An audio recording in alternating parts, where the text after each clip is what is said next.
Hello. Uh, this presentation is going to relate about motives and goals. So, let's see.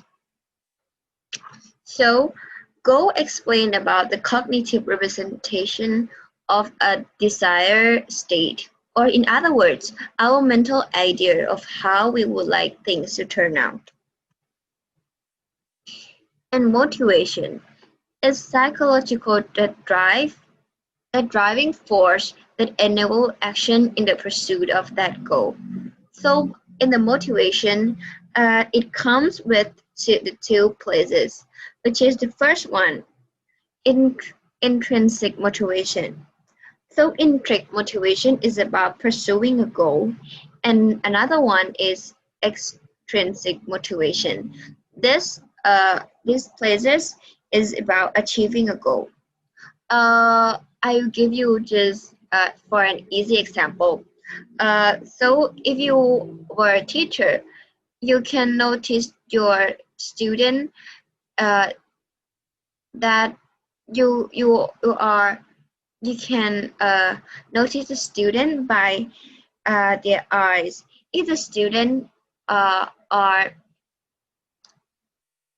trying to achieve a good grade because of they are pleasing of what they are pleasing of lessons or what they are studying. So this could tell that your students are intrinsic motivation.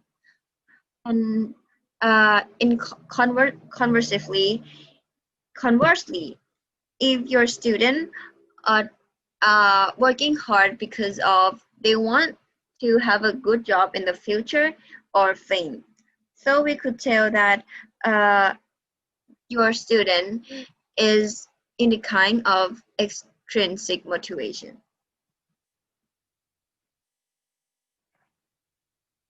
So about the origin and manifestation of goal adoption.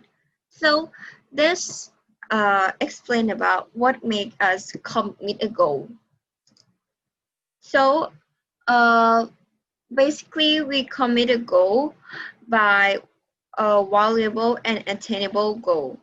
So we adopt a goal that are highly likely to bring the positive outcome. And this process of committing to a goal can occur without much conscious deliberation.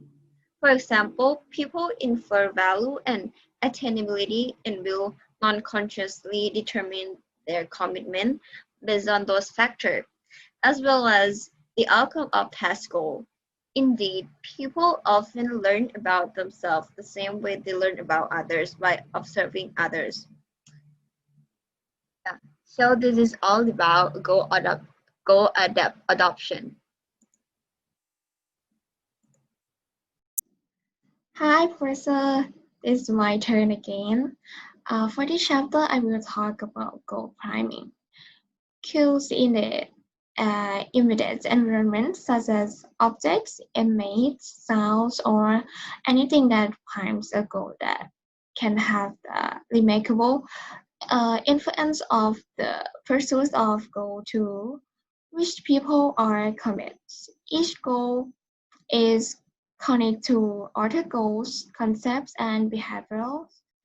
In particular, each goal is connected to the corresponding mean. Cues related on the goal or mean can activate or priming the pursuit of the goal.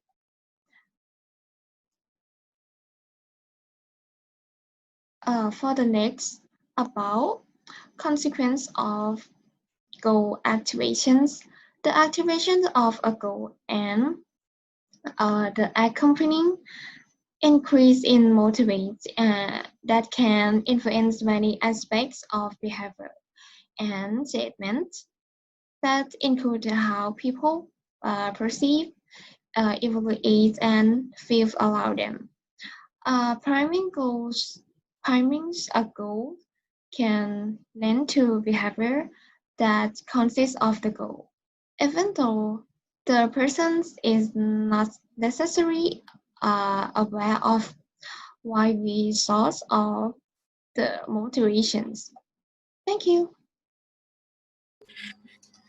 Okay, so in my slide is about the topic is about the self-regulation in goal pursuit. Okay, so in this topic is the process that change from feeling and action to get the goals. It's like in my example, this guy is named Dwayne Johnson, or the AKA that we know is The Rock. The Rock before he was an actor, he is a wrestler before in WWE. And one day, the chairman of WWE, or Vince McMahon, asked the Dwayne Johnson that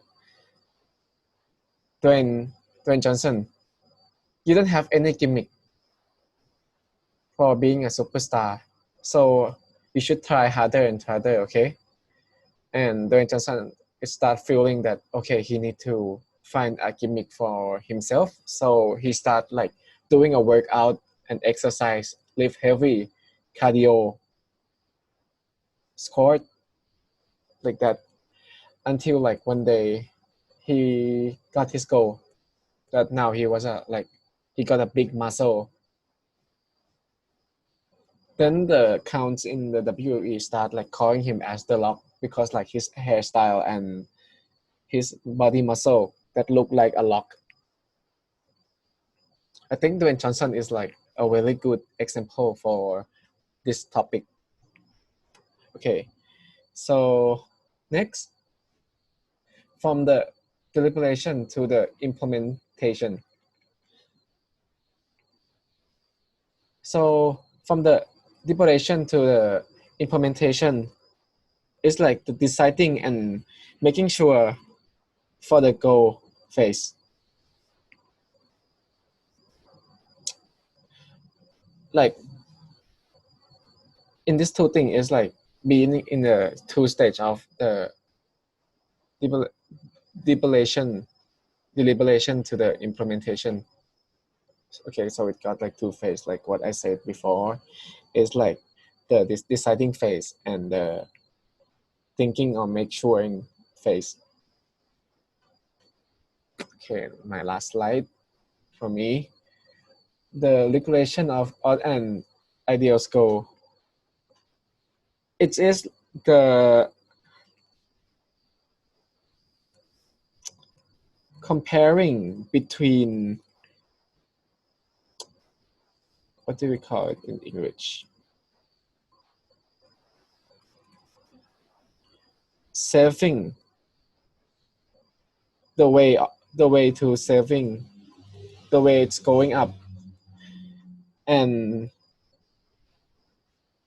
the way to reach the goals. It's like telling how safety it is, how safety it was, and do it like possible to reach the goal without like any accident.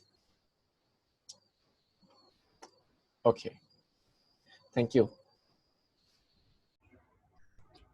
This slide about a cybernetic process of self-regulation. Self-regulation depends on feelings that arise from comparing actual progress to expected progress. The cybernetic process model of self-regulation based on cybernetic control theory and the process model from emotion regulation.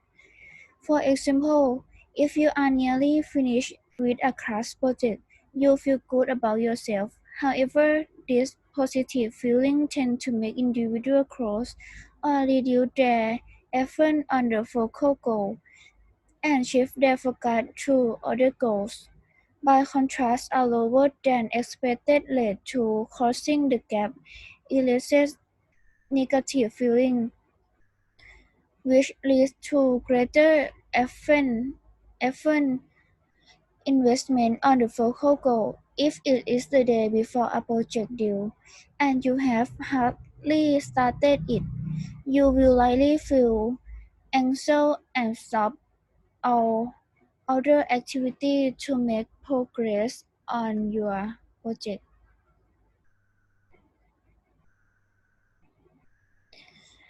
This slide about highlighting one goal or balancing between goals. Commitment results to the perceived value to attainability of a goal, whereas progress describes to perception of a reduced discrepancy between the current state or desired end state.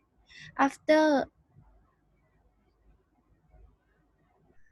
achieving a goal, they tend to highlight the pursuit of that goal. Prioritizing it and putting more effort toward after achieving a goal.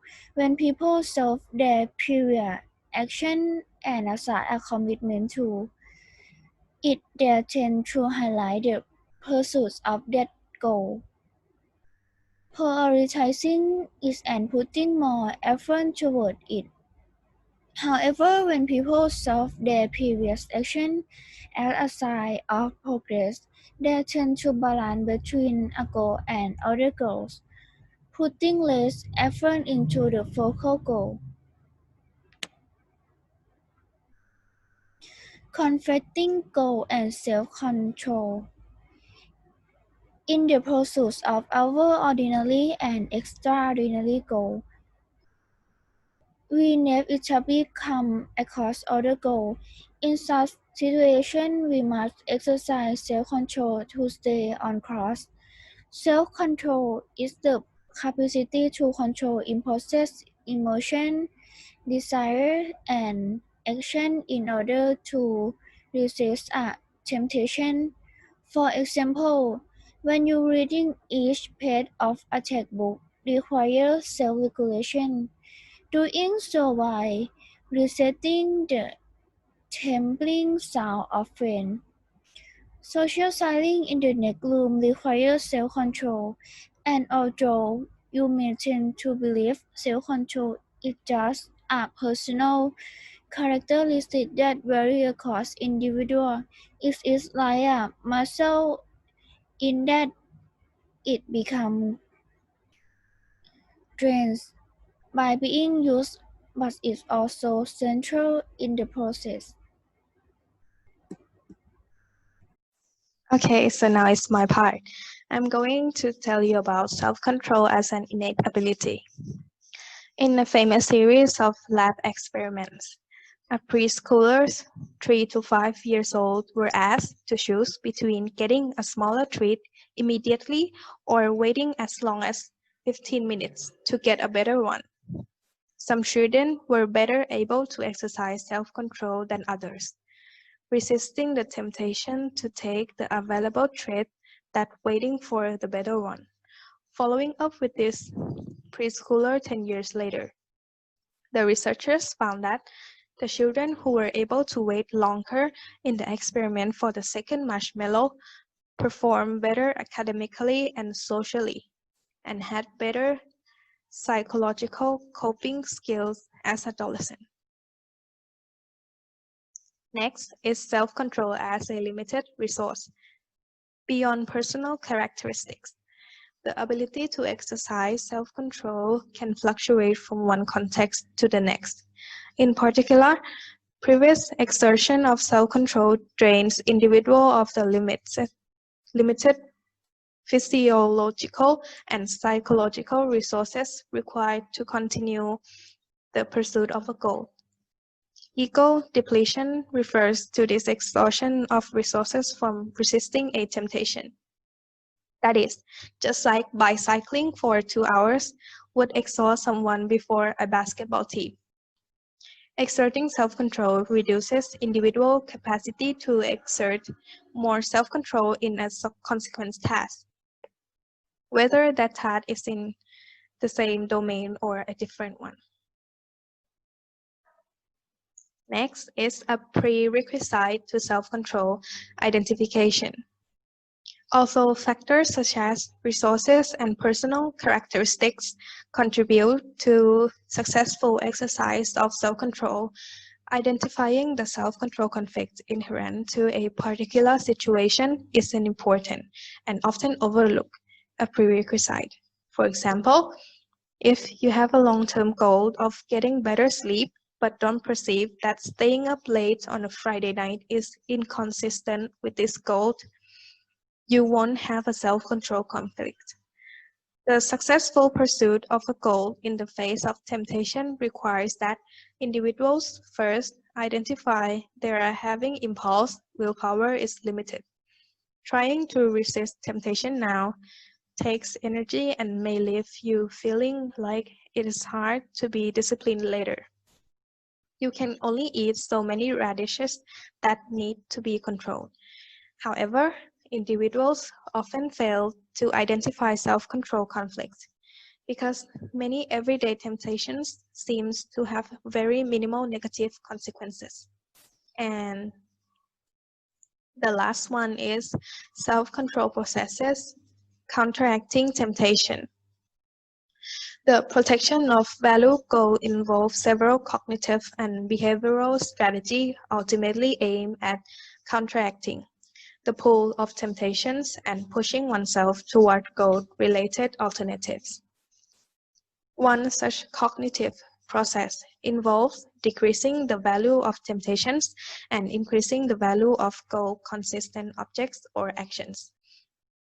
These self-control processes can benefit individuals' long-term interests, either consciously or without conscious awareness.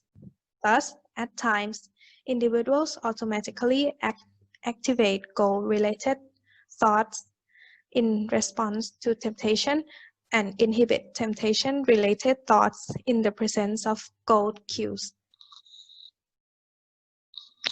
Thank you for your attention.